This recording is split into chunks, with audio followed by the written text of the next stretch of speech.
Welcome to the Wheel of Spocks. Yay! All right, then. Cool. All right, welcome everybody to a new Wheel of Prog episode. Nick gave it away. We're doing Spock's Beard albums.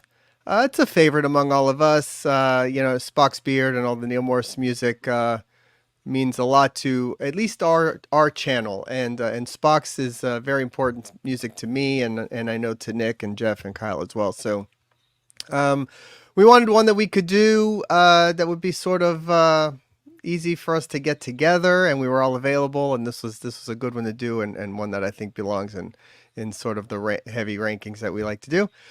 Joining us is Prog Nick, Geoff Bailey, and Kyle Fagala. Welcome, gentlemen. Hey, everybody. The hand of Prog and the leg of Prog.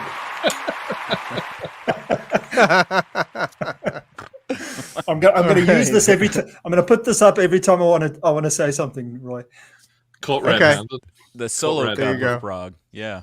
All right, cool. So Geoff has his Spock's Beard shirt on. I have mine representing. And I have my Spock's Beard shot glass. That's a great shirt, Kyle. That's funny. I'm wearing Point Break, and I don't really have a good reason why.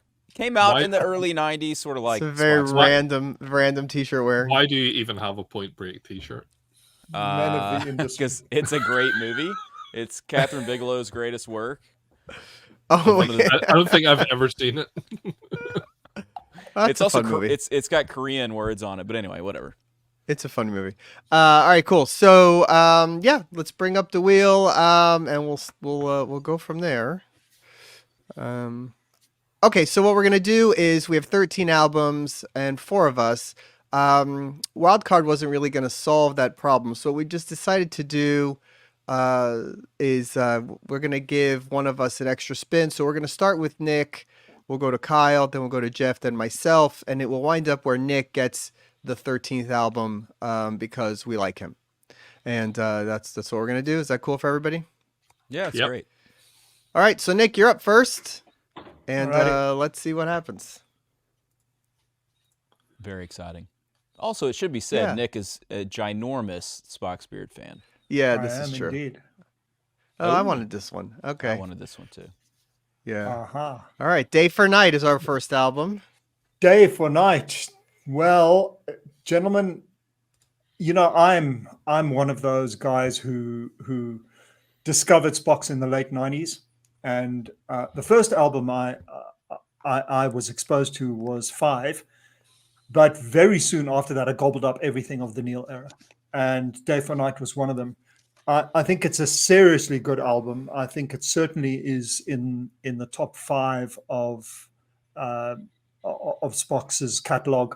I would say that the title track is probably one of their poppiest moments, but it just shows the penchant for melody that Neal always had. I would say that Day for Night, being the penultimate album before 5, it really had big shoes to fill. There was a lot of expectation around it at the time. For me, a high point was Gibberish, with Nick DiVirgilio doing his amazing drum solo around it. Crack the Big Sky is a seriously good song. Skin, albeit not very proggy, is one of the best pop songs I've ever heard, to the point that I insisted that my band play it at one point. I love this album. I think it's very much a superior album. So I'm going to put it in S tier. Interesting. Okay, controversial start, right, guys? Great the start. Wow. Yeah, wow. I mean, I like it a lot, but we should point out that the separation here is going to be S, A, and B are each going to have 3 albums, and C and D are each going to have 2. Should have said that at the beginning. And we have all 3 eras. Obviously, we have Neal albums, Nick DiVirgilio albums, and Ted Leonard albums. So I want to clear that up. Nick has them all in S. So yeah, I think that's maybe the problem here, is that you're assuming they're all going to go in S. Podcast. I love this album. This was for many years my favorite album. I was very surprised to find out that many people sort of thought this was a weak point in the Neal era, which I find weird, simply because the last epic is split up into 6 smaller tracks instead of it being one 30-minute track, which is what it really is. I think it's amazing. And the fact that it has some nicer, poppier moments, like Nick said, Can't Get It Wrong is a really brilliant song. Skin is very cool. Gibberish is cool. Day for Night's one of my favorites. So yeah, S might be tough, but we'll see. Yeah. I have my doubts that it stays there, but it's very, very good. I think I have my top 3 albums, and this is not one of the 3, but for me at least, it's the 4th best Spock Spirit album. I think it's great. I think it sounds great. I think in terms of like sound engineering, this is a big jump up from the 3 that preceded it for me. And I like the variety. And you even have a song like a real sort of somber, more serious song like Distance to the Sun when they've performed these songs at different Morse fests and things. Because I didn't get to see Spock's in this classic era back in the day. I was late to that. But these songs always cut through. I thought Healing Colors of Sound, when they did that, it's a killer song. So I was also surprised, Roy, as I was looking up rankings, that some people put this in like the bottom of all their albums, which to me is just I don't get it. Absolutely crazy, because it's My great from start to Shoes, finish. Lay It Down, Healing Colors of all that whole second half is awesome. I love it to death. So for me, the reason why it doesn't hit S tier is I think that probably 2 of the weakest songs in the Neal era catalog are on this album. I think that The Gypsy and I think that Skin are probably, for me, two of the weaker songs. What's amazing about this album is that it came out, again, different days, right? But it came out 10 months after Kindness of Strangers came out. 10 months, like not even a full year. Mm-hmm. And the other thing I'll say about it is, Can't Get It Wrong to me sounds like a Neal solo track. It doesn't really sound like a Spock Spirit track. But that's before that he was but that's before he did the solo albums. Round about the same time. Yeah, but about the same time. But to me, and all of that was him writing then, though. Can't Get It Wrong could have been on the first Neal Morse solo album, and it wouldn't have sounded. What's interesting is it's the only song with co-writing credits, and I know you know this. There's nothing Geoff doesn't know about Spock's Beard, but it was co-written by Nick and Alan. But I know what you're saying. I would never disagree with Geoff about anything related to Neal or Spock's Beard. But most other things you disagree. Oh yeah, everything else. Is totally I thought it was a brilliant song that was different and just gave another element to it. So I like those kind of things. But let's go ahead and move on to the next album here. Okay. Sounds like 3 of us might put this in A tier and 1 put it in S, but we'll see. It always cycles through. It always evens out. The wheel. Okay. Oh, fantastic. Most of these albums we like, though. I mean, honestly, all of them really. Well, how appropriate that this would be the album that I get, because I absolutely love this album. This is Snow, right? Snow is the album. Snow is the album, yep. So this was obviously Neal's last album. They didn't tour it. We got to see it. I think actually, Nick, you're probably at every public performance of this album, right? Yeah, in Germany and in Nashville, the 2 performances. Yeah. Were you also, Geoff? No, just in Morse Fest. Just at Morse Fest. There's no shame in that. I was also at that. I just saw the Morse Fest one too. It was amazing. Okay, so there's not enough that I could say about this album. It is easily a top 3 progressive rock album of all time for me, which that may overstate it to some of you. I absolutely love it.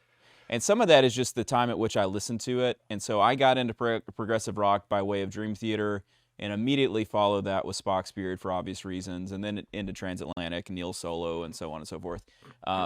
But I really connect with the story of this. I love the variety of it. I would put it up there in the top, let's say 3 to 5 of all rock opera albums of all time. I just absolutely love it. It's an emotional story. It feels like a little derivative of the movie Powder in some ways, for whatever that's worth. Like a lot. Yeah. And so it came around the same time. There are things you could do to take away from it, I guess. And there's, some songs that maybe feel like they take another path from the direct telling of the story. Like maybe some edits here and there could work, but I just love it. And I wore this album out. And there's some albums that just stay in your CD player for months and months and months. And this is one of them for me. I've definitely listened to this album more than any other Spock Spirit album. And then for me, it worked incredibly well live. And that was the high water mark of Spock Spirit for me. Seeing all iterations of the band come back together to do this and to put on that show in celebration of this album that never really got its due in terms of a live performance. And, I mean, all that, I get emotional even thinking about it. This is my favorite Spock Spirit album. It's clearly an S-tier album for me. I am shocked that some people don't like it on that level because I just think to me, it feels like the masterwork of the Neal era to me. That's all I'll say. Yeah. Coming off the I V, think that disc 1 is, if there was a ranking beyond 10 out of 10, that's what disc 1 gets. I think disc 2 for me is maybe 9 out of 10. But I think that's every double album that's a concept album, I feel like suffers that. Where the second disc is just so, like, there's always a first disc and then Everyone? and then it, well, there's a first disc and then the second disc I feel like can always be cut in half, but because you have to fill a second disc, there's a few moments that end up just being filler on most double albums like that. Like even Lamb Lies Down on Broadway, I feel has a few moments on the second disc that are like that to me.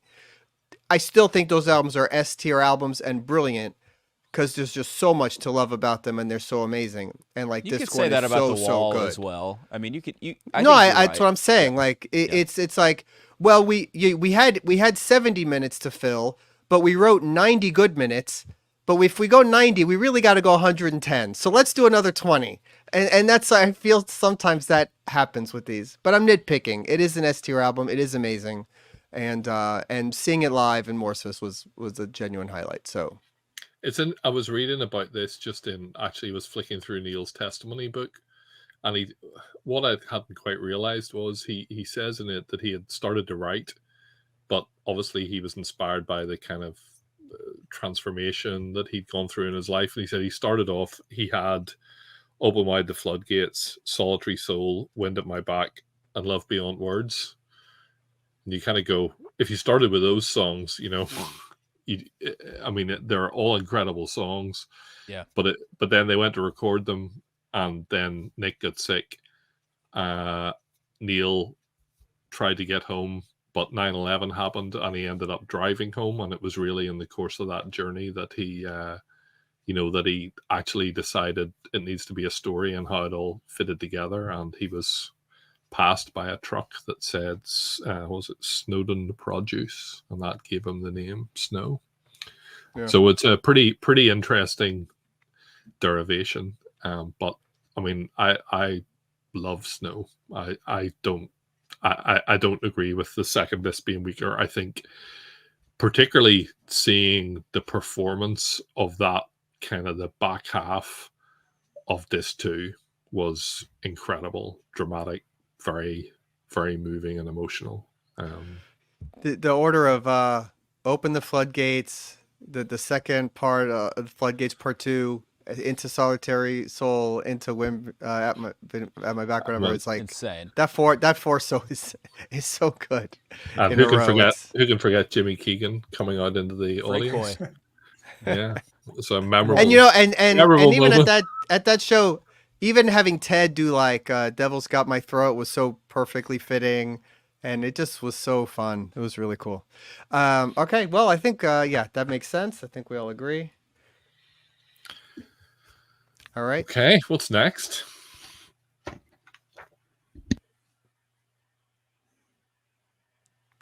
Here you go. Interesting one. Oblivion Particle. Okay. I'm wondering where you put this one, actually. So, I mean, these are all great albums, right? He says, starting it off. This is the sandwich. That's like the kiss of death. Yeah, that's like when you have to say, "We need to talk." You're a really great person. There you go. Can I have snow? It's not you, it's me. So I think that, look, I think for me, what I wrote down was less memorable, and I think kind of that's for me where it fits. You know, it was probably one of the ones that when I came to prepare for this, I had to look and go, what songs are on it, and there are great songs on it. You know, Tides of Time is really good. Yeah, that's a good one. Bennett Built a Minion. Time Machine sort of became a thing at the time. It's kind of a fun track. A Better Way to Fly, I really like. And it sort of falls into the mode that those later albums are doing, which is kind of, there's a couple of Ted songs. You know, there's maybe one or two which Alan Rio wrote. You know, John Beghold writes 5 songs on this album, and I mean, John's a great writer. I love Pattern Seeking Animals. I love all that thing. I think by this stage it was becoming a little bit less Spocksy. It was a little bit less crazy. It was a lot more kind of controlled. It was a lot nicer. And yeah, I mean, it was a different kind of album for me. So on the basis that something has to go in D, for me, I put this in a D tier. Yep. I Yeah, agree. for me I it agree goes with- in D just because of Bennett Built a Time Machine. There's something about that song that is just I not love that Spock's. song. I that just song. I just do I not get it. remember kind of liking it. Minion was the one I did not Yeah, I like. don't like Oh, I at love all. Minion. I It's want to not- make the an high argument point on the album. for Bennett. I think actually Bennett deserved an epic. I think it deserved more time to kind of build out that story. That story connects with me. That's like, to me, the best part of this album. Like, I love like The opening track, Tides of Time, I thought was the strongest one. I think it's one of the better songs of the Ted era. I like that one a lot. But yeah, I agree with you, Geoff. I mean, it's just, unfortunately, it's just maybe the least memorable album. But again, nothing on it's terrible. I think we all kind of agree there. Did we you all know, have it's it in not- D? Because I did. Yeah. Yeah. Yep. Well, Yeah. there you go. All right. Sorry, Geoff. All right, I'm up. All right. I didn't want you to be the only bad guy here. Oh, that's appropriate. Okay. Kindness of Strangers. This was my introduction to the band. This was the first album I heard, the first songs I heard, at the recommendation of a friend of mine who I was working with, who knew that I like Dream Theater, and he said, you should check out this band Spock's Beard. I think you might like this kind of stuff. They're proggy. And I mean, in one listen, I've never fallen more in love with a band after one listen in my life. It was like, where has this been all my life type of moment. Stuff like, June, hearing that for the first time, and Flow, and, Good Don't Last Too Long. I mean, it could go on and on. It's perfect. To me, again, a lot of these albums at one point in time were my favorite album by Spock's Beard. There's a lot, what I've always felt about the Neal era of Spock's Beard, which is unique to the band and even unique in Neal's discography, I think, as he moved on and started playing more with Mike and with guys like Eric Gillette and all, different people. And again, I'm not disparaging that stuff. It's just different. There was more of an organic sound to these albums, a lot of acoustic guitar always, a lot of piano, a lot of organ, a lot of harmonies, simple melodies in the choruses, and then in just enough prog at the craziest moments to give you that. But if you stripped all that away, these could all have been singer-songwriter albums, and they would have been amazing. And it was such a special, unique blend that I had never really heard that combination in anything else. I still don't think anybody else has done it to this degree this well. So I don't know that this is an S tier album when you start to compare then some of the albums that I discovered afterwards, but it's absolutely at least an A. So that's where I'm going to put it. I think that's fair. I mean, it's there's, to me, there's no. I mean, I was talking about Day for Night there. To me, there's no kind of lower points. Every single track on this is just rock solid. Fun fact about this one: how many live shows had Spock's Beard played by the time that this album came out? It's I'm probably gonna like guess Wow, something good ridiculous, question. like I was gonna say like 7. 2. 2? Good. Yeah. That doesn't. Really? How Yeah. can that be right? No, that can't, Yeah. wait, in the No, U.S. or really? ever? That can't be right. They played 2. They played 2 in sorry, that's right, 6. Sorry, they played 2 in 97 and 4 in 1998, and this came out in May 1998. It's crazy. Yeah. But That's but it's insane. interesting you said about the organic sound of the band, you know, because it does. I think it really does sound that way. But it wasn't through lots of time on stage. How were Well, they, yeah. just to ask this, because I know Geoff will know, how were they recording these albums? Was this the album that they worked with? This is Rich Mauser, right? The first one with him. So Because they worked with Kevin Gilbert on the Rich- previous. Rich No? mixed Yeah. some of Beware of Darkness, I think, but this one, I'm checking my booklet. I'm pretty sure this was recorded at Mouse Kevin House? Gilbert's studio. Okay. Kevin Gilbert had passed by then, though.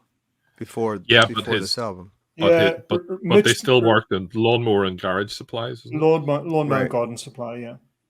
Yeah. Mixed by Rich Mauser, though. So I'll just say, I know what Roy's saying, and I feel like there's a certain element, especially to these earlier Spock's albums, that feel, you said organic. I guess it just feels like I describe music as when you feel like you're in the room with them, or it feels like there's a certain level of tension in the music that, for me at least with Spock's, it loses as they go. And I think that just maybe is a product of the sophistication of the recording techniques, and it becomes a little bit more of a process. Like, Well, we said the same also- thing about Metallica when we were talking about Metallica. Like those early Metallica albums, I could like feel myself in the room. I don't know if that's what you mean, but that's how I hear it. That was part of what I meant, but maybe I didn't phrase it right. I was referring to also the instrumentation. That the songs were more built around instruments like acoustic guitar, keyboard, piano, like natural kind of instruments like that, and not so much chunk and heaviness and stuff like that. That just became a thing that started to happen more later on when he had left the band, and then even when he started doing his own solo stuff, it became less. It comes and goes sometimes. More like NMB, Similitude has this kind of feel to it, right? But if you take stuff like Sola and some of these things, like it's a different sound, equally as great and awesome. But I just found this mix of what they were doing for being a prog rock kind of element to be very, very unique, and Well, it's it what sounds drew me, like what nobody drew me else. to it. I mean, Right. there's no other Harm's band Way, to me. June, Flow, all on the same album. Nobody was doing melodies like that at that time. No. So yeah, it's a really, really special blend. And maybe going back now, that's the thing. Like if you're just discovering Neal and Mike and stuff like that in the last 5-10 years, maybe hearing these doesn't have the same effect when this is what came first to you, right? I think that might, but who knows? All right, let's The other thing I'll say let's about go. this one is, sorry, just briefly, 56 minutes start to finish. Yeah. You know, and I think probably some of the later albums that we come to, you know, could do with having been 56 minutes Right. as well. Like yeah, right. Well, No, let's go there when we get Part there. of that's true. Okay, Nick, you're up. Be kind, Roy. Be kind. That was also an A tier album for me. I feel like we're in agreement so far, which is wild. So Yeah, see. Octane. Oh, you had to, Roy, didn't you? Are you gonna put this in S tier also? No, I'm not. I'm afraid. Look, I like it's a great rock album by anybody's definition. It's the band coming back. I think still finding their feet, deciding what their direction was. They hadn't yet got to the progginess of, say, X, but by anybody's standards, it's a great album. But for Spock's Beard, it somehow didn't hit the mark for me. I think that whole Ballad of the Impact suite didn't quite hit the spot. There is a brilliant high moment on it in the song "She Is Everything" with an amazing Alan Morse solo, but the rest of it, NWC is okay. It's just not proggy enough for me.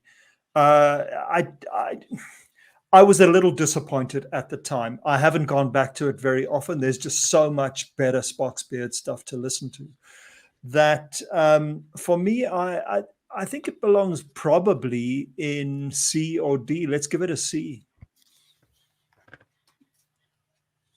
Well, I was worried you might go to D. I guess maybe C is just fair by default. But I have to say I like this album. I like the ballad suite, and She Is Everything is amazing.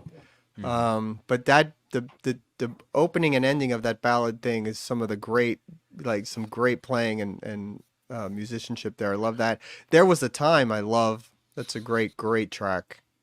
Do you I don't know. think? Do you think one of the things I was thinking when I was re-listening to it, and I would say this when I did my first draft, this was a D tier, and when I listened to it, I actually shifted it up one. In my memory, that was where it was. Same. But listening, and again, I hate saying things like this, but listening to A Flash Before My Eyes, going, if there'd just been a little bit more kind of joining that up, like I just don't think of. I'll say this about actually in a number of places. If that had been a 30-minute track, I think you would have approached it in a really different way. I think because it's broken up, you sort of just feel like it's separate songs. You know, they're not massively connected, but I what you say. I think the start of it's brilliant. I think the ending of it's really good. I think lots of what comes in between is really, really good. I would have loved to have heard that joined up into, and I think it might have, you know, if it said, oh, the new album has a 40-minute prog track, people would have gone, oh, wow. You know, I think it probably would have put it in a slightly different light. Instead, you could listen to it without really knowing that until you looked at the back of it. And I think that probably, again, there's some songs towards the end which are a little bit, oh, yeah, they're in that one as well. I kind of remember, you know, Planets Hum, I think, you know, Yeah, it's a good track. Watching the Tide is really good. Yeah, I don't know. It was a step up for me from Feel Euphoria, so I appreciated that, and I felt like it was more of a Spock's album, and that they were coming back into how to make this band be like it was. That's what this album signified to me at the time, and I remember at the time really, really liking it. I was super into it at the time for a Really? while. Yeah. Yeah. I was not. Like at the time, I remember like I was in Italy. You know, the memories. We're gonna catch some comments. I feel like I always give memories, but there's emotional connections to these albums, and they're chronological in a sense. But I remember having this album as one of, I don't know, 6 or 7 CDs that I had, and I also had an iPod at the time, but that I had and that I would listen to as I was walking around Italy on this study abroad. And this was one of them. I later got Octavarium because that came out that summer. But I remember listening to this one and just wanting to like it more than I did. And as I listened back through them, the soundscape of Feel Euphoria and Octane is in the same, it feels like modern rock more than it feels like prog rock to me. And it's cool. I think this one is a step up from Feel Euphoria. This is one where they also leaned, I think, more on John and Stan when you look at the songwriting credits. But I think they got it better on the self-titled and on 10. So I think I agree with everything you said. For me, this started as a D tier because in my mind I just remember being so disappointed. And this is in some ways where I decided I don't know if this is a band that I want to follow as closely as I had. But upon other listens, there's some good stuff. I like the opening suite. And I think Geoff's right. If it was one track, I think we'd view it differently. But, Yeah. you know. But seriously, that is maybe Al's best guitar solo. That's a really high moment yeah, in yeah, that no, it's record. amazing. It's great. Amazing. It's Well, the really drums good. on these two, Feel Euphoria and Octane both, the drums sound awesome. I mean, Nick is a world-class, top drummer. I mean, they sound, I think the drums came further forward as Neal exited the band. I don't know what that necessarily is because of, but to my ear, like the drums really like explode on Feel Euphoria and on this album as well. But Yeah. Okay. Cool. Yeah, no real fighting on this one. we're not Oh, arguing great. on anything. It's me. So who's up now? Is it Oh, Kyle? it's Are you up? coming. It's coming. I was- Maybe. Maybe Nick we- was Octane. Oh, sorry, right? Nick was I was Octane. Octane. Kyle, yeah. maybe we just all agree, No, I doubt it. and maybe we didn't even need to do this wheel. You know, Oh, I wanted this one. Okay, let's see. There we go. I Oh, wanted see- this. I didn't want Noise this one. floor. Yeah, Roy, you want to The trade la- this one, and I'll The clues in the title. The 13th album. The last album. Jeff. Nothing to say I'll be about it. honest. I know that. So Wait, did you admittedly, listen? Did you re-listen to it? Oh, I re-listened to it. I listened to it when it came out a few times. Tried to get into it. I have an idea of where you might put it. You're probably like maybe even as high as A, but probably B tier. For me, I don't connect with the songs as I look down the list as much as I do with other albums. And I have a sense that I know you like it, Roy. I think Nick likes it. I don't know what Geoff thinks. I have it on that B, C kind of border. And just to try to make this interesting, I'm going to put it in C tier. How dare you! Yeah. And I think this allows Roy to come back around and move it because C tier is now filled. Right. So was I that just- in your when you did your ranking? Was that in your C tier? Yeah. I had it in my B tier at the very end of it. Wow. But I'm just making a little audible here. And I listened to it this morning, and it did not connect with me on the same level as some of these other ones. So I was I know you talking to you totally guys about disagree. this show this weekend. I love this album. I Yep. like Me genuinely too. love this album. Somebody's home is like, it's just a jaw-dropping, amazing moment for me. Have we all gone crazy is amazing. Beginnings at the end. Well, when I refer to this album, I really talk about the main disc, which is the 7 tracks. The 4 bonus tracks are okay, but they sound very different. And I think they belong separated, actually. Although the version of Bulletproof I like on this one, because they redid it for the Powdered Seeking Animals album, and I kind of like the version on this one a little bit better. But One So Wise is really cool. The instrumental Box of Spiders is bananas. I think this album is amazing. It's for me my favorite album that they did with Ted, and a lot of strong moments. I think it's really good from beginning to end with not a bad song. I don't think it's the best Ted era album, but I think it's the second best. And I think having Nick back in the band with both his drumming and some vocals made all the difference. And I remember writing the review for this one and looking for weak spots and not really finding them. I really enjoyed this album, and I still do. I go back to it fairly regularly. Yeah, for me, again, it was sort of the things I could remember about the album were the instrumental, the beginnings, the last track, Somebody's Home. I couldn't really remember what else was on it, and I don't think it ever really made much of an impression on me. So You can't forget Box of Spiders, Jeff. that's what I said. The He said the instrumental, instrumental, yeah. Spiders. That's what I said. Those are the 3 things that I remembered. That was one of them. The rest of it to me was kind of not so memorable. But I own hundreds of albums that I would rather listen to Noise Floor to instead of, so. But for me, it would have been a D tier. Ooh, Wow. thank Whoa, God. ooh, That's rough. terrible. That would have been brutal. No, my All right, D yeah, tier I'd is probably still- I would have put it in B, probably. Yeah, for sure, in B. And maybe we'll still get it Well, there. you'll All right, have that so opportunity, or Jeff will move it to D. We'll see. See, Jeff we're trying is to up. build some Let's see. tension. yeah, good move. Oh, yeah. So if I put something in the C, I could. Ah, this. there it is. Mm. Okay. It says we have a winner. The label there. Beware of Darkness is the name of this one. Sorry. So this was my first Spock's Beard album. I read a review in a little mail order brochure. I ordered it on spec. Didn't really know what to expect. It had referred to it sounding like Yes. I don't really think it sounds very much like Yes in very many places, but I was blown away by what I heard.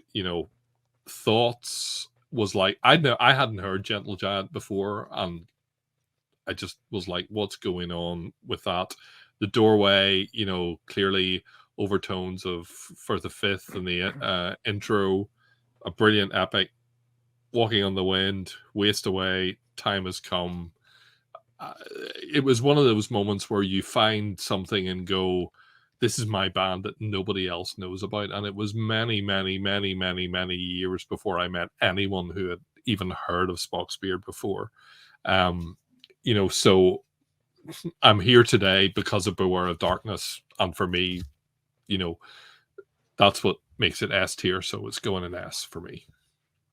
Yeah, I think this is Yeah, definitely S. I agree. I've got to tell a little personal anecdote about the Doorway. Our friend Scott Medina asked me to play drums on this one at Late Night Live on Cruise to the Edge.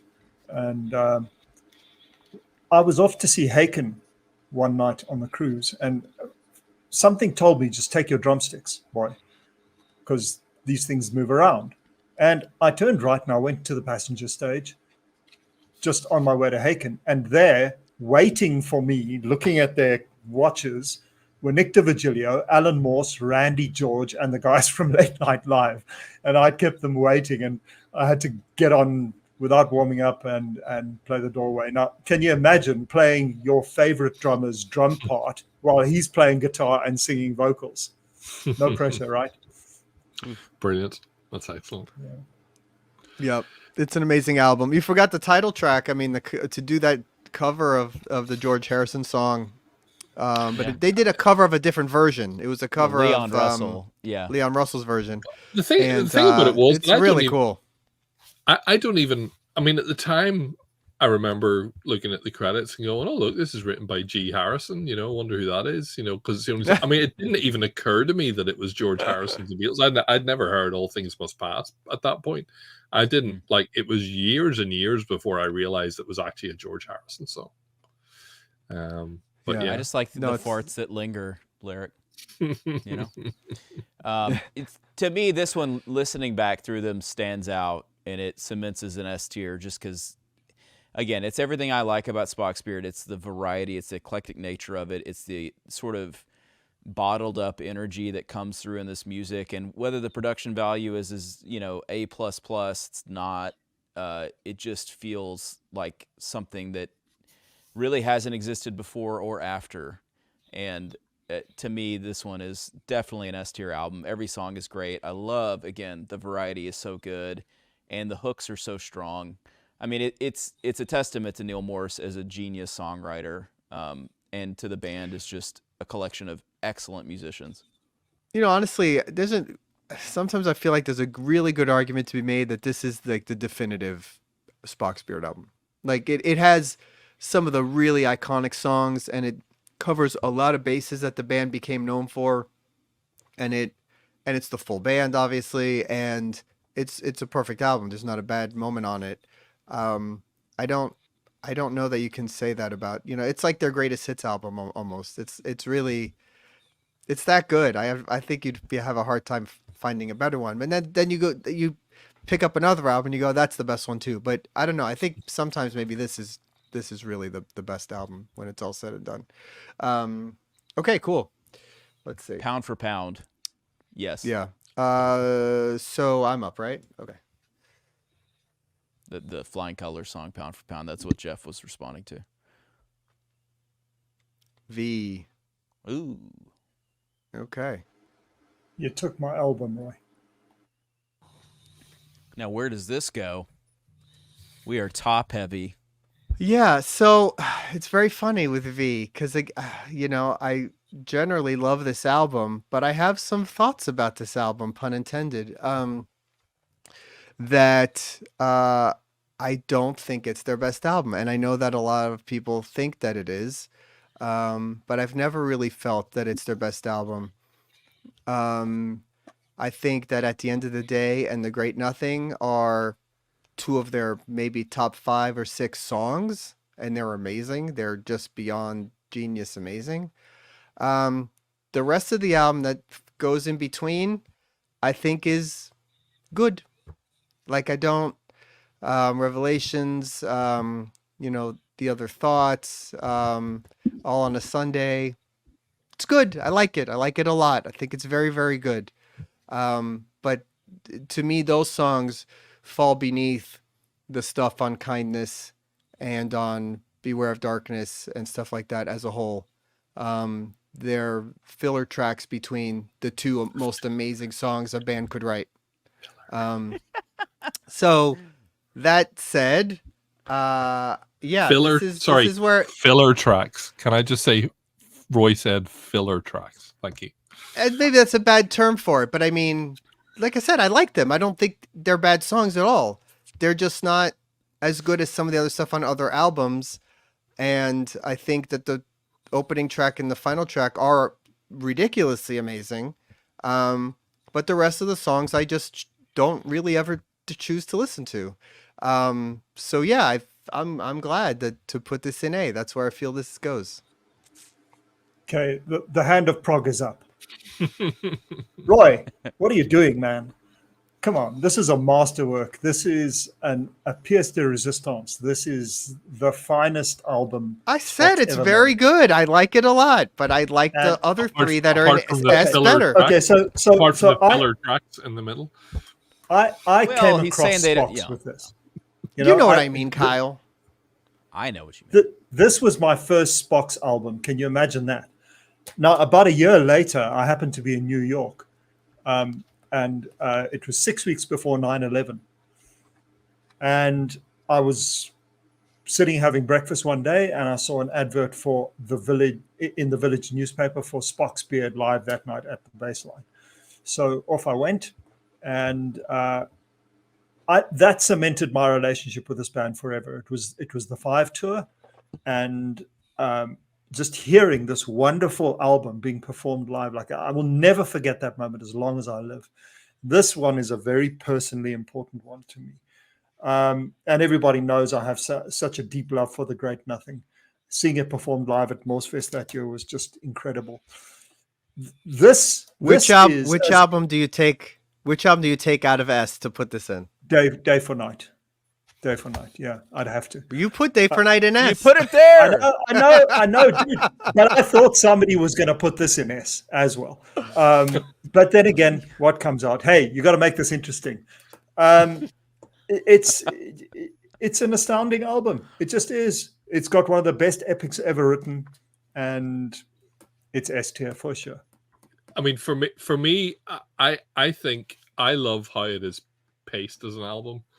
And I think if we look at some of those albums that start with I think having The Great Nothing at the end is brilliant. I think having Goodbye to Yesterday before The Great Nothing, perfect transition. All on a Sunday before that, the pop song, Thoughts Part 2, the really deep proggy piece, Revelation, big emotional rock song, The Great Nothing, the amazing intro, the trumpets and strings. Sorry, at the end of the day. At the end of the day, actually, maybe my favorite song on that album. Actually, but it's so good. Like to me, it's. Yeah, I mean, to me, I just think as an album, it is beautifully paced, which is why I took exception to the filler thing, because I think it's just the way it works. I take that back as an insult. Filler has a bad connotation, which is not what I meant. So two fun trivia questions. What title in this album also appears on another Spock's Beard album? Thoughts. No, apart from Sunday. So part of The Great Nothing is called Submerged. Oh yeah, there you go. And who plays trumpet on this album? Joey Pippin. I know that. Yeah, I saw that the other day as I was reading through this. It's like, Joey. Yeah. Here's another piece of trivia. What other classic prog rock album came out within a couple months with the same title and the same album art? The same cover. Symphony X.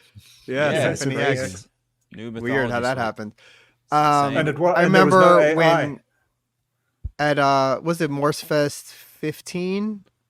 Where was that the one where Nick was there and they came out and they played at the end of the day? That was like 15. That was pretty special. That was pretty special. That was amazing. Yeah. Yeah. I just have to listen. say, because someone's got to talk about this album. This, I feel like, is considered top 3 album. Anytime you read lists or talk to people, I feel like this is like lifted up as one of their best. For me, and let's be honest, to me, Neal Morse era albums, when we're talking about Spock's Beard, that's the top 6. I can't get around that. That's me personally. And there may Well, be... and can I just interject? If we were doing this without limits per row, all 6 would be S tier. I think we would probably be okay with that. We're doing it this way because we like to play this game. But okay, sorry to interrupt. Go ahead. No, it's fine. I don't see it on that level, and I start to feel like I'm weird for not seeing it on that level. And listening back through these, it's an A tier album. It's a great album. It may be my least favorite of the Neal era albums, and I feel weird saying that. Now, I would never say that it was filler in the middle. I'm just kidding, but I know what you mean. It's either 5th or 6th on my list of the Neal era albums. What does that matter? It's not a huge difference, but I would say A tier for it personally. Okay. Yeah, I think you and I are the two that agree on this one. But yeah, okay. But Nick and I'll probably get lambasted for this. So who put it in there? I did. Yeah, okay, you put it in there. Okay. And there's some moving around that could take place, and I ultimately don't care. Nick. This is some interesting choices. I like how this is going. This is fun. Oh no! No! What? No. Because I know what you're gonna do. Roy, you know, this is inevitable, my friend. The Light. Okay, I admittedly came to it late. It was probably the last Neal's era Spock's Beard album that I listened to. It didn't blow me away. The Light itself, the song, the title track has wonderful moments in it, like the Senor Velasco bit, and it's great. It's a great prog epic, I suppose. But I kind of feel about this album the way you do about 5. I suppose. It's a band still finding its feet. There was no Rio. Neal was clearly experimenting heavily at the time. And with what? It has some low moments on it. Let's be honest. Neal himself. No, it doesn't actually. No, it does. Neal himself doesn't. Neal doesn't like the water, right? That's Neal's problem. Okay, well, I'm sorry to do this to you, man, but it's just an average Neal era Spock's Beard album. Oof. It's a band still finding their feet. How are we friends? How are we friends? And I'm afraid, Roy, that this is going to end up in B. No, my gosh. You're out of... Peace, my brothers. Peace. There is no way in hell. It's a marginal A, maybe. Wrong. But look, B's looking a little empty and lonely there, so in it goes. Oh my god. Sorry, guys. I'm just very upset about this whole thing. I feel like, Nick, all due respect, you need to find a new podcast to be a part of. It's just, what's it? Where's the sacrilege Philistines meme? Guys, I Alright. can't. Sorry. You guys are probably better positioned. This to is at say the very least filling the spot in A. Come on. I mean, what else could go there? To me, this is an S tier album for a multitude of reasons. Geoff, have you lost audio? Figure that out, Geoff. I'll just say this, this is an album where, yes, we know The Light is on it. I would argue that The Light is perhaps one of the most important songs of the modern progressive era. Important, sure, definitely. It's my favorite, excellent. and my favorite Spock's Beard song. I'm just gonna say, it's my a favorite masterpiece. Song. It's a brilliant, unbelievable masterpiece of genius work from beginning to end. How it has a few good moments. I don't even understand that sentence. Yeah, it feels like a tablet handed down from the mountain directly by God. If all he wrote was The Light, he'd be in my Mount Rushmore of progressive rock songwriters. Oh, come on. You guys are overreacting now. Not at all. That's how I feel. That's how I've always felt. You didn't mention Go the Way You Go, which is also excellent. I think the Water is easily the most underrated song in Neal's entire discography. It is so good. And I understand why he has distanced himself from it, But to me, it actually features a certain style of Neal that, for certain reasons, he didn't really lean back into over time. But there's the female chorus in it. I mean, it really feels like something from The Wall, and it has a certain attitude and sort of cynicism to it that doesn't show up in a lot of the other Neal stuff, maybe in The Great Nothing or whatever. But like, it's a killer track. And the biggest strike against this album would be the sound engineering on it. I mean, yeah, it's not top notch, but it definitely has that same thing that Beware of Darkness has, where you feel like you're in the room with them, and it feels literally like someone conducting a science experiment and creating something completely new. Like, I absolutely love this album, and On the Edge is fine, but those other 3 songs, like, it's an S tier album for me from Spock's. Like, I don't know. It's literally, you feel like you're watching something change. It's like moments where cinema changed, or like it feels like that to me. I don't know. I am sorry. Whenever I took my headphones off, I accidentally muted. So there was a period of Nick speaking there, which I didn't hear any of it. So You're anyway, lucky, for the Geoff. best. Yeah. Be grateful. but I'm glad I missed it because I might have cried. In what world? I mean, Day for Night is an S, and Delight is it. Nick has he's taken a hatchet to this entire wheel. And he's getting the last pick. I Can we vote revisit mutiny. this last pick? I think we need to flip a coin for that now. I think the thing that I wrote down, I wrote some notes for this. What I wrote for this album is everything you need to know about Spock's beard is here. I mean, to me, No, it's it's everything, not. and I don't, the whole thing. Rio's not on it. I love Rio. He's an amazing part of the band live and in the studio. But like, to me, this is so fully formed and brilliant from start to finish. On the Edge was a track that I kind of sort of could put to one side. The first time that I saw the band live was in the Nick era, and they did it live, and it was like, oh my word, it was amazing as a live track. It was incredible. That was and do you know the way, I don't know if you ever have that about songs. There's songs that you hear live and you go, oh, I get it now. Yeah. On the Edge, for me, that really completed it for me. But how I mean, The Light is so iconic. The Light, the title track, is so iconic. It would. Now, that said, I think I really struggled with this one between S and A tier. I certainly wouldn't put it in B. Of many fluctuations of the orders, I could see it being somewhere between the two for me, but it's definitely not a B tier. The wheel. These podcasts do my head in. Do we have enough to Honestly. put everything into B so we can get it moved up? Yeah, we're gonna have to load Put everything in B up. I mean, at this point, I'm on a mission to get the light out of B. So I don't disagree. Well, at least I made it interesting, boys. I could accept an argument for A for the light for a combination of different reasons, but no, not B. Yeah. Here. Okay. This is. Am I up ridiculous. now? Okay. What do I have to do now? Wait, the Put rest whatever of you this get in wheel B. is just, yeah, I know. If it's Phillyphoria, I can't put that in B, though. I'm sorry. All right, B-Nads. All right. All right. Brief Nocturnes and Dreamless Sleep. Great album. All right, so that is truly a B-tier album for me. I think it's a great album. I loved getting to listen to and experience this album on Progressive Nation at Sea, which was 10 years ago yesterday. I think this features, it feels like a clear delineation from the Nick era, with Ted stepping in and contributing some of his songs that had appeared on earlier works. But some of their strongest poppy moments are on this album, but I think there's some great prog moments as well. And so I think B-Nads is one of those albums that I know, much to Roy's chagrin, people view as like perhaps the best Ted era album. I think it is. No, I don't have a problem with that.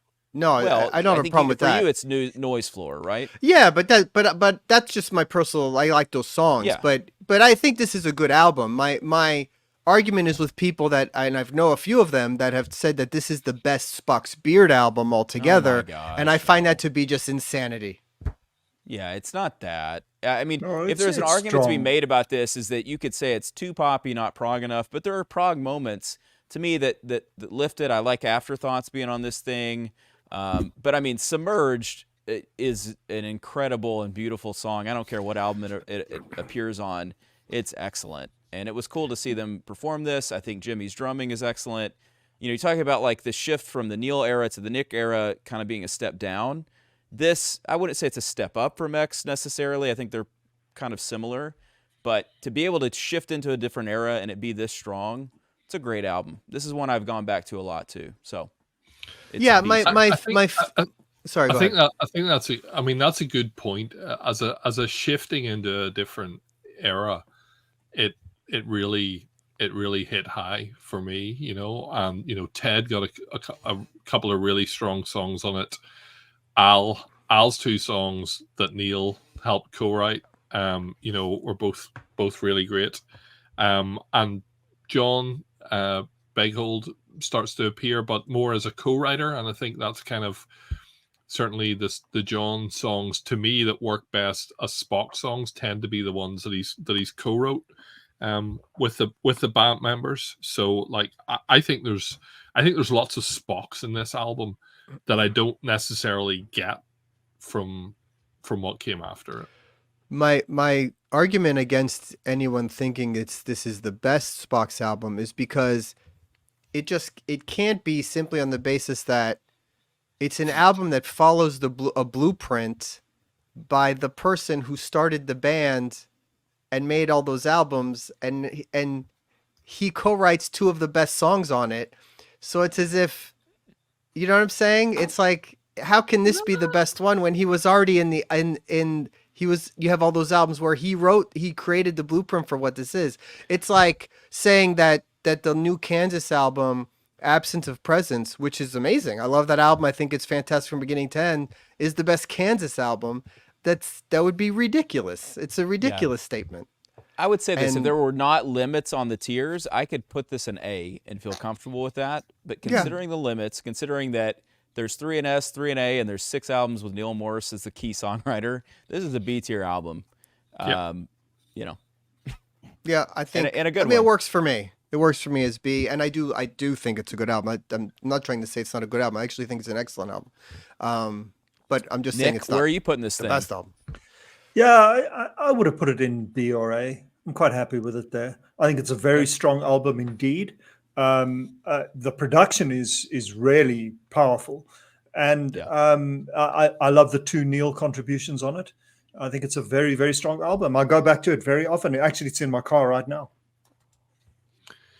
You said B or A. That puts it on a par with The Light. With The Light.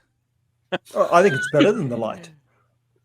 Oh, gosh. Okay. Goodness. You think you know someone after all these years. You think you know someone. Just saying again, I do not like the Light. It's just in the middle. I think the other thing I'm trying to find the right way to say this, because I'm a massive fan of Ted. I think he's an amazing vocalist. I love it. But definitely his voice coming into the band was probably a much more significant shift than Nick becoming the singer. Yeah. You know, and it's kind of, I suppose it's my closest parallel is, and I hate using this as a parallel, but you know, Ray Wilson, you know, was a very, very different singer from Phil and Peter, the sort of the third era, whereas the Peter to Phil transition vocally wasn't quite so big a leap. But you know, it took the band to a new place and it kept it alive, and they're still going today. And I didn't get the one, but the shirt's from some rapturously received shows that they played in the UK this year. Yeah. So the beard is still with us. And I think that's largely, you know, because of what the band achieved in these recent albums, even if we don't put them in the upper tiers. All right, Geoff, you're up. What would be an interesting choice for you? Let's see. Oh, this is one. Good one. We can load up B. X. Okay, so let me check notes.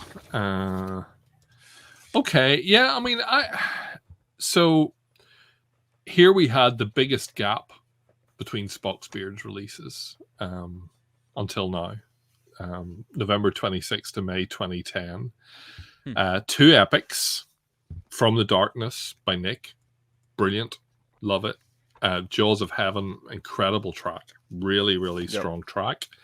We have 2 Al songs, Emperor's New Clothes and Man Behind the Curtain, both of which are so quirky and cool. And they've at the Spock shows recently, Al was selling a download of some solo stuff that he's done, and it actually, a lot of it reminds me of these style of songs. That Al has this quirky style that's great. You know, again, Dave Meros and John Beghold, Edge of the In-Between, great track, and The Quiet House, and a Rio instrumental. What I love about this album is pretty much everybody, you know, has a contribution at a time when the band was a little bit, you know, in limbo. So it's very good. Probably feels more like a combination of individual efforts maybe than a band album to me, but I think it's, I mean, for me it's a solid B tier. So that would be where I would be putting it. Yes. Yep. I've got a strategically, it needs to be personal there. anecdote about this one. So you know Phil the song, Hartman. you know the song "Their Names Escape Me." What that was that they offered to list people as co-executive producers. Yeah, I honorary love that executive part. producers on That's it. so cool when they just sing everybody's names. I thought that was neat. And it was just out of my price range, so I didn't do it. And I thought, it's just your name on an album cover. Then they surprised everybody by actually singing everyone's name in 3, 4, and 5-part harmony. And I bitterly regretted missing that opportunity. And then I went to Morsfest, and during the Q&A, I raised the story, and Ted said, "What's your name?" And they then sang my name. Yes, that's right. I think 4-part harmony. I remember that. That was pretty It was cool. just Yeah. Nick Matsukas. Yeah, Yeah. such good guys. Edge of In Between is my favorite song on that album. I think it's one of the best albums. I think this is definitely the strongest album with Nick. I liked it quite a bit. It's very proggy, has a little heaviness to it. The 2 epics are killer. Yeah, that's a fun album, and they were nominated for a Grammy for the Really? instrumental. Yeah. Yeah, Wow. Skeletons Really? at the Feast. They were nominated for a Grammy. It- Okay, That's so- not on this album. That's not on this album. That's on self-titled, right? Kamikaze. I'm sorry. Kamikaze. You're right. I meant the next one, the next album. Sorry. Spoiler You're right. alert. My bad. Okay, let's see which one I get. I think I'm up, right? I agree. This is Nick's best album, Nick era best album. Okay. Yeah. And the proggiest. Okay, the self-titled Spock's Beard. Okay, I like this one. I'm glad I got this one. Can I just say before we go on, because we're gonna have another spin, could we maybe have a group vote for the last selection instead of Nick picking it? Yeah, I've lost all Let's faith do that. in I think that's Yeah, I think that's okay. fair. Yes, we're doing Changing the rules We're doing on it me. as a Ready? we're doing it as a group. I was happy to let Nick do it until he put the light and beat. All right, go ahead. Sorry. So this album actually works perfectly, and I'm gonna fix everything. This album I actually like quite a bit. It has On a Perfect Day, Rearrange, which is very cool. I think With a Kiss is really good. And then there's the epic. I forget what it's called. As far as the mind As can far as see. the As far as the Again, mind can- yeah. you forget what it's called because they didn't join the tracks up and give it a title. You remember. Yeah, no, but They I know we do know, like. and you remember the bits. But Yeah, I love it. I love this is all those 4 tracks. I love those 4 tracks. Healing Colors of Sound, Onwards, all those epics. should have been turned up. Here's what No, I'll say. I before love you, the 4 tracks, and I think every band it's, needs sorry. Geoff as a consultant for the sequencing of said albums. Just saying. Not sequencing, just And maybe to contribute some lyrics here and there. don't be afraid of making a song 20 minutes long. It's prog. I agree. Fox I agree. Beard Yeah. fans will be Go, okay. go with ahead, that. host of the show, Roie. Go ahead. Sorry, They Know We Know is super cool. Stream of Unconsciousness is amazing. All That's Left is a nice kind of ballad. Dreaming in the Age of Answers, the beginning of that whole thing. I'm sorry, I'm going out of order a little bit. But and then of course I was referring to Skeletons at the Feast, which is instrumental. That was nominated for a Grammy on this one. I think this is a really strong album. It's a little sort of disjointed. I think you used that word, Geoff, before, because it sort of is all over the place. You go from one style to the next style to the next style, and then it has that epic that comes out of nowhere. But I think that's sort of the charm of this record, is that everything's kind of wacky and different. And I enjoy it very much. I think it has a lot of freshness to it. So, this is a B tier for me anyway. So yeah, I'm going to go ahead and correct a failure and at least make that happen. Now, Yeah, the you light could- should be an Are, The light are should you be an happy, S. boys? Can't you do Are an you- adjustment to that? Can you not? What do was a our two-tier rule? adjustment? I think that the I think rule so. was when we do this, we have to only do it to one tier. Wasn't that was the rule we always did? Yeah, I don't think you can. Wild card allowed you to do whatever you wanted, which we didn't include, but that's fine. It's okay. We'll put it here maybe like that and like that or something. And then but at least the light is an A. We're correcting a travesty though that was made before. just feel like- should be an S, but The person who put it there disagrees with.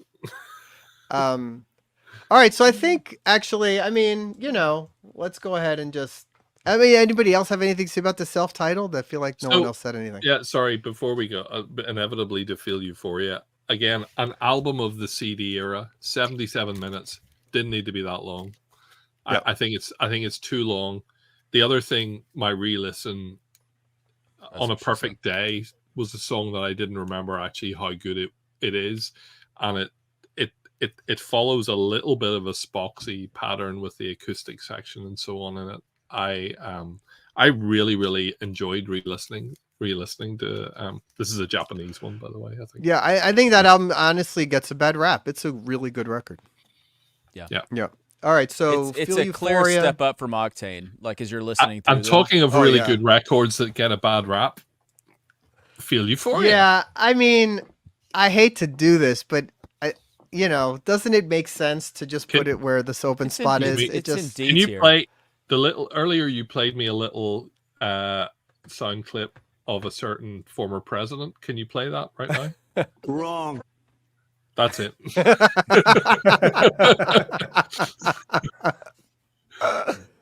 So where and, does everyone? Because this is the group pick, right?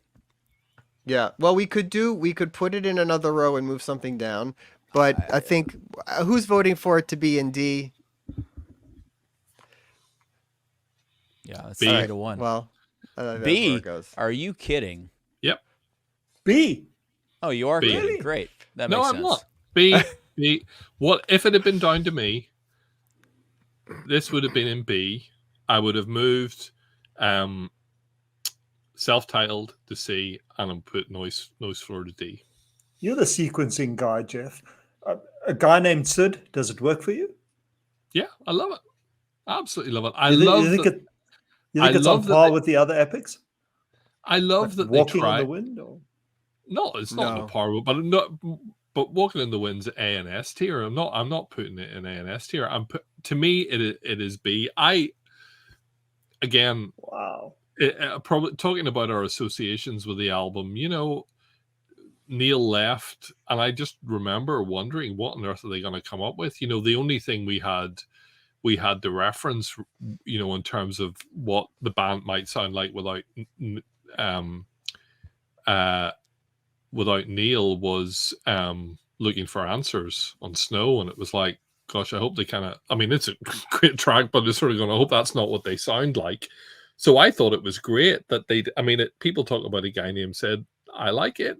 I think it's brilliant that they did, a multi-part vocal thing. I just really, really liked this album when it came out. I love Carry On. I think Ghost of Autumn is one of my favorite Nick era tracks. Shining Star, cool ballad. I just like the whole thing. So for me, in my ranking, that would be a B tier. I have to totally disagree. Roie, would you like to disagree first, or would you like for me to? I think that the way this shakes out, I mean, you have in D, you have maybe the least memorable from the Ted and Nick era. Then I think you have, if you go to C, the next sort of better ones. And then in B, I think you have the appropriately ranked ones from those eras. I think B, C, and D are perfectly laid out well. I think Feel Euphoria is a good record by any band, but it doesn't sound to me like a Spock's Beard album. It was too different at the time. It's better now than I had remembered revisiting it and sort of listening to it in its own kind of vacuum. There's some interesting parts in it. Bottom Line, I think, has always been a really good track. Carry On, I've always liked. I mean, it's not a bad record by any means. It's just in this ranking, I just think that's where it fits in the order of things. The problem, most people will look at A and be like, that should be the S tier and S should be the A tier. It's very weird. But you know, it's, but yeah, I think this to me, this works. I listened to Feel Euphoria when it came out. I assume we all did. And as I listen to it now with all the context of what came before and after, it just feels like a very strange way to approach. What do we do now that Neal, our key songwriter, our de facto leader, has left? Let's make an album that sounds nothing like what we've done before. That's a bold choice, but I don't think it serves them, and I don't think it works well. And there are some songs on here for which I listen, and I'm like, I don't want to listen to another second of the song. The title track being one of them. There's some cool moments, but just as a soundscape, it feels like an Incubus album more than it feels like a Spock's Beard album. And I maybe it's a product of the time, and maybe it's just a product of the songwriters. This is before they actually were starting to lean more on John and on Stan. So a lot of the tracks are just clearly like tracks from the band members themselves. And I think it shows that later on it was better to kind of lean onto some songwriters. I think their works were better on the self-titled and on 10. I really don't like this album. It's a D tier album. I'm shocked, Geoff, that it's a B tier album for you. I could see somebody saying C, you like better than Noise Floor. You know, I get that argument. B just seems high, but you know, it's fine. Also, you talk about having an epic called A Guy Named Sid after you literally had a guy named Snow. That to me just feels very, very on the nose and just like derivative in a sense, but the music is not as good. I'm not trying to beat up on these guys. I love these guys. The drums sound amazing. Is the drummer like with Nick? Like the drums sound awesome, and they really stand up on this album. I don't know. I don't. But I think, you know, to me, I just like the fact that they didn't make a cookie cutter Spock's Beard album. They didn't pretend to try and be Neal. You know, they didn't pretend to. No, try there's to, something to that, and they made an honest album as a band, as you say, without a whole lot of reliance on outside writers.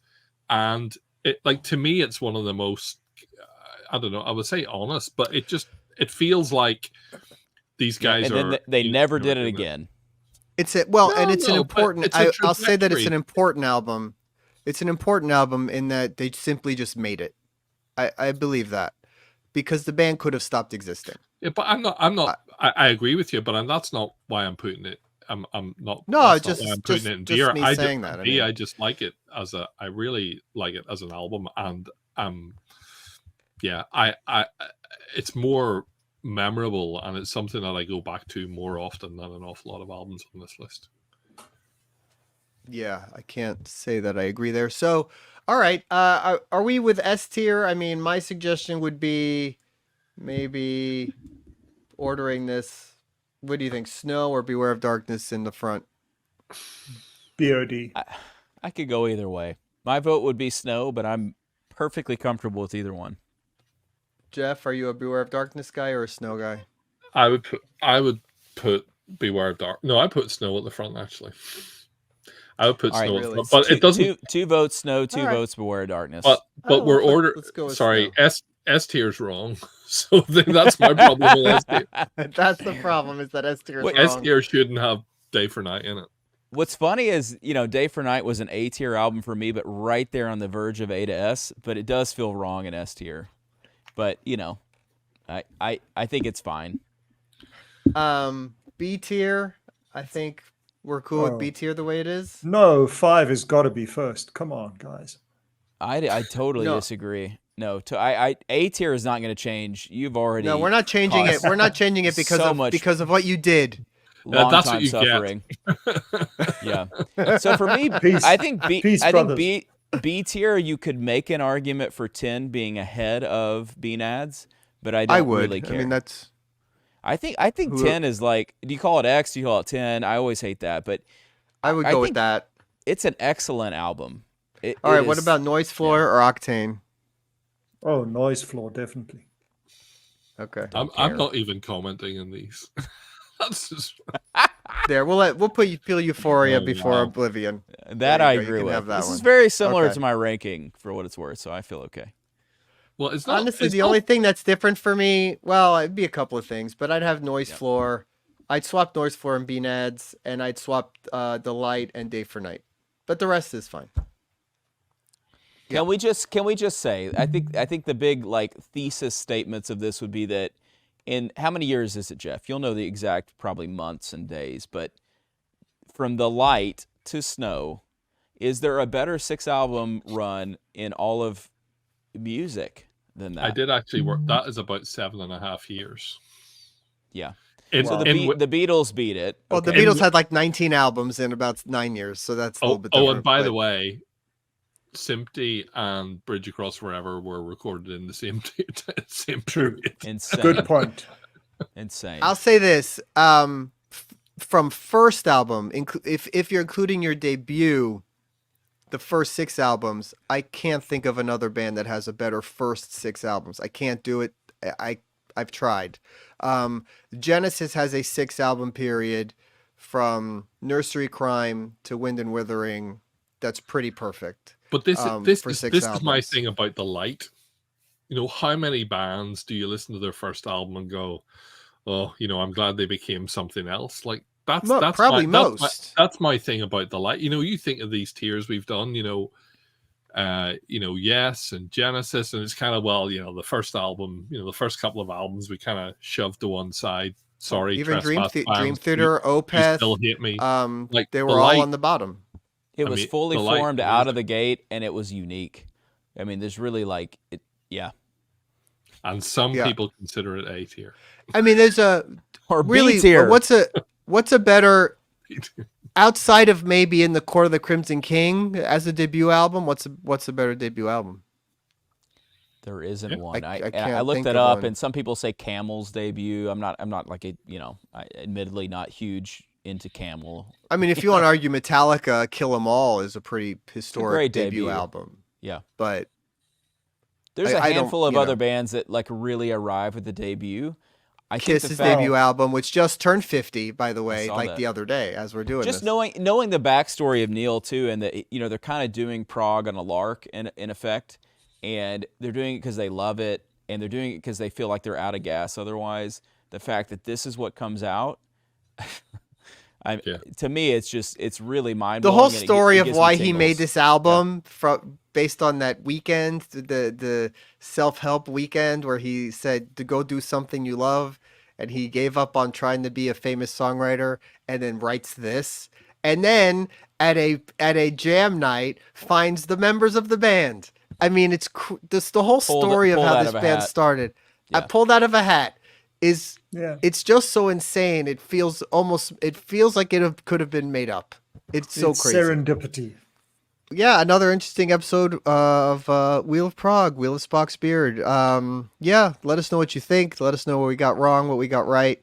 Tell Nick how he destroyed the wheel. And yeah, let us know. Can I say we got it wrong? What Can other I ones say you want to say? Can I add my comment? It's all wrong. This is a good ranking. This is a good ranking. I like it. It's good. It's as good as any Wheel of Prog episode we've done. That's it is what it is. But yeah, tune in for future episodes. Subscribe, follow us on our socials, progreport.com, wherever you get your podcasts and all that stuff. And we'll see you all again soon. Bye-bye. Hey, thanks for watching. Don't forget to subscribe to our YouTube channel. Follow us wherever you get your podcast. Check us out on all our socials and on progreport.com for all your news, interviews, reviews, and more. And we'll see you again real soon. Thanks.